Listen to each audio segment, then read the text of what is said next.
Ready for this. I'm so ready for it. I'm excited. For what reason do I have to come clean?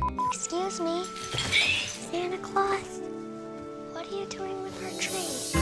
5-year-old steps onto a soundstage bigger than her wildest dreams, surrounded by lopsided houses and hoo-hash roasting on open fires, only to discover that melting Your very first ET interview. Okay. And this was in 2000 at the How the Grinch Stole Christmas junket. who brought Cindy Lou Who to life in 2000's How the Grinch Stole Christmas, turning Dr. Seuss's whimsy into a box office beast that still sneaks into our screens every December. But 25 years later, as she shreds guitars and drops punk-infused carols, those Whoville memories aren't just fuzzy feels. They're a tangled mix of magic, mockery, and maybe even a few buried beefs that could rewrite how we see child stardom. Stick around, because we're peeling back layers even Taylor's recent vault dives didn't touch, from lost laughs on set to whispers of walkouts that shaped her rock rebellion. You won't believe what she spilled when those old tapes rolled. Imagine being knee-high to a snoozleberry bush, thrust into a warehouse wonderland where fake snowflakes flutter from the rafters, and every adult around you is either buried in fur or foaming at the mouth under layers of latex.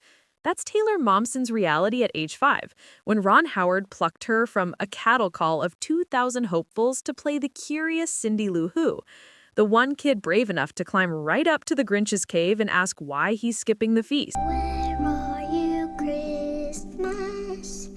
Why can't I find you? Across 30 acres of soundstage, complete with animatronic dogs and elevators disguised as wonky towers. Taylor showed up in pigtails and a polka dot dress, but by day 2, she was glued into a bald cap that itched like a swarm of fleas, and yellow contacts that turned her baby blues into something straight out of a fever dream.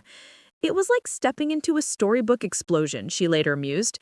But let's get real, that explosion came with child labor clocks ticking down her hours, forcing the crew to juggle reshoots around mandatory tutor time. And then there was Jim Carrey, arriving at dawn for his 8-hour prosthetic ordeal, emerging as this snarling 6'3" beast who could curdle eggnog with a glance. Taylor? She wasn't fazed. In fact, she started smuggling him coffee crisp bars, those crunchy Canadian treats he craved, slipping them onto his chair like secret Santa drops. He'd light up under all that green, she recalled in a 2025 ET Then and Now Sit Down, giggling at how those tiny gestures. Where are you, Christmas? Why can't I find you? On Listening Cindy's back. big Santa Claus Why showdown, Taylor was ad-libbing lines about the Grinch's lonely eyebrows, bits so spot on that Howard kept them in, unaware they'd spark a lifetime of questions about what else got left on the cutting room floor. That set wasn't just cotton candy chaos. It was the forge where a kid's fearlessness got hammered into something unbreakable. Yet, as the wrap party confetti fell, no one whispered that the real chill was still creeping in from the edges. Fast forward to those dusty reels gathering cobwebs in Universal's archives, and suddenly never-before-seen snippets are popping up like rogue ornaments on a tree. Take the extended cave confrontation. In the final cut, Cindy's visit clocks in at a brisk 2 minutes of heart-tugging innocence. But raw footage shows Taylor lingering, peppering the Grinch with off-script zingers like, do you ever smile at the stars or just growl at them? Howard axed it to tighten the pace. But in her November 2025 ET Then and Now Sit Down, Taylor watched it unfold and burst out laughing. I was basically therapy for a furry, she said, eyes wide as if seeing her pint-sized self for the first time. Or that viral TikTok glitch that's got Who fans in a frenzy, a mid-scene flicker where her iconic red ribbon flips from bow to braid, a continuity flub blamed on hasty Who wig swaps. Total Whoville witchcraft, she quipped. But dig deeper and rumors bubble up about a full blooper vault. Hours of Carrey's elastic face fails, like when he'd mid-rant dissolve into Ace Ventura impressions just to crack her up. Or the time a prop's sleigh malfunction sent fake presents exploding into a tinsel tornado. Sources close to the production, think grips who've spilled in anniversary docs, hint it's locked away for a potential 2026 director's cut, teased by Howard himself as the laughs we lost to the Grinch's grump. And get this, in one unearthed promo clip from 2000, a gap-toothed Taylor confesses she thought the Grinch's fur was real dog hair from Mount Crumpet, a fib so earnest it humanizes the whole manic shoot. These moments aren't just relics, they're portals to a version of the film that feels rawer, funnier, almost too real for the family playlist. But as Taylor hit play on those tapes, her smile faded just a touch, because reliving the glee meant brushing up against the grins that turned sour soon enough. Nothing ignites a dream like your voice echoing back from a mixing board, headphones clamped on like a crown, and suddenly you're not just acting, you're creating. For Taylor, that spark flew in a dimly lit studio tucked inside the Grinch madness, where James Horner handed her the sheet for Where Are You Christmas, a ballad co-penned by Mariah Carey herself, meant to capture Cindy's quiet ache for holiday magic. At 7, fresh off set, she belted it in one take, her tiny timbre slicing through the orchestration like a bell in the fog.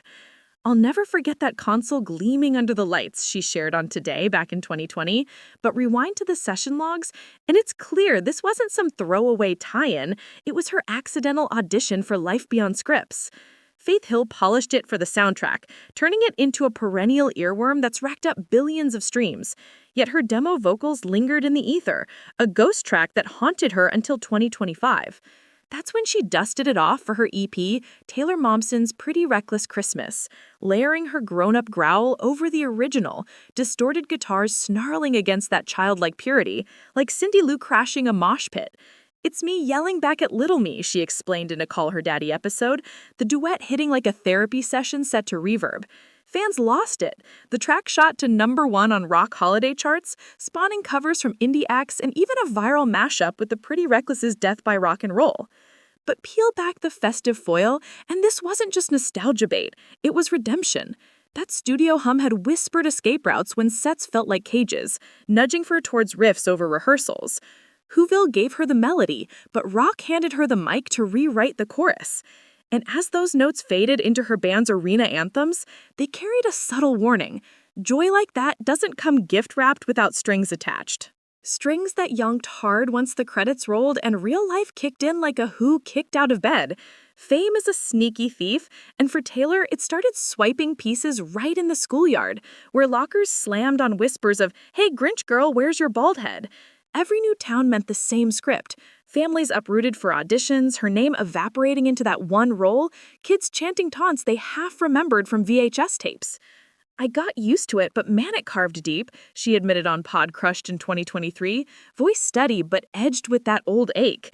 By middle school in Maryland, she'd pieced together a crew, even jammed her first chords in a garage band, but the label stuck like glitter on glue, alienating her from cliques, turning playdates into interrogations.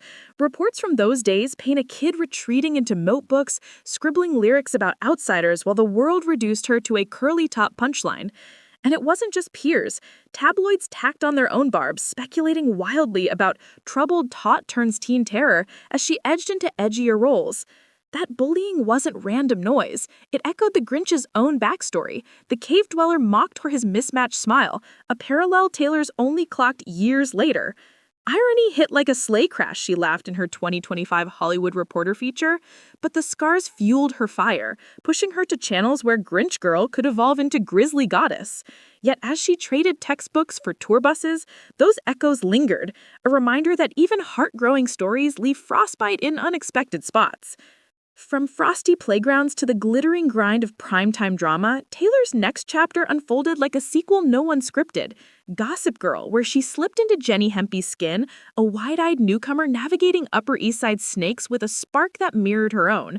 Landing the gig at 14 felt like validation, a chance to shed the holiday hues for something sharper, sexier. But buzz from set insiders, those anonymous dispatches that light up blind items, paints a picture murkier than a Manhattan fog. It's said that wardrobe fittings turned into battlegrounds, with execs nudging her towards looks that screamed provocateur before she could spell it, outfits so revealing they sparked water cooler wars and parent group petitions. Reports claim the push was relentless, as one 2010 Variety leak put it, fueling speculation that Taylor chafed against the machine, clashing in closed-door huddles over how far edgy could stretch without snapping.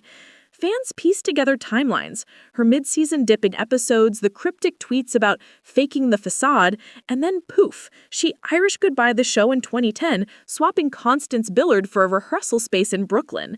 Unverified whispers swirl online, from Reddit deep dives to X threads dissecting old interviews. Did a creative ultimatum force her hand? Or was it the cumulative weight of flashing lights on wounds still raw from Who teasing? Taylor stayed mum on the messiest bits, but in a 2025 People profile, she alluded to it as the industry's favorite game, reshape or get reshaped. Whatever the truth, that exit wasn't defeat, it was detonation, clearing space for The Pretty Reckless to roar in with Light Me Up, tracks like Make Me Wanna Die channeling the chaos into catharsis. Those Upper East Side shadows, they sharpened her snarl, turning potential pitfalls into power chords. But even as she owned the stage, the question hung, was Whoville's warmth just a warm-up for colder climes ahead? Then, like a plot twist from a feel-good flick, November 2025 delivered the thaw we'd all been humming for. Picture the Peacock Theater aglow for the Rock and Roll Hall of Fame bash. Inductees milling under chandeliers when Taylor, leather-clad and eyeliner sharp, spots a familiar silhouette across the carpet. Jim Carrey, 65 and still elastic as ever, pulls her into a bear hug that's half reunion, half time machine.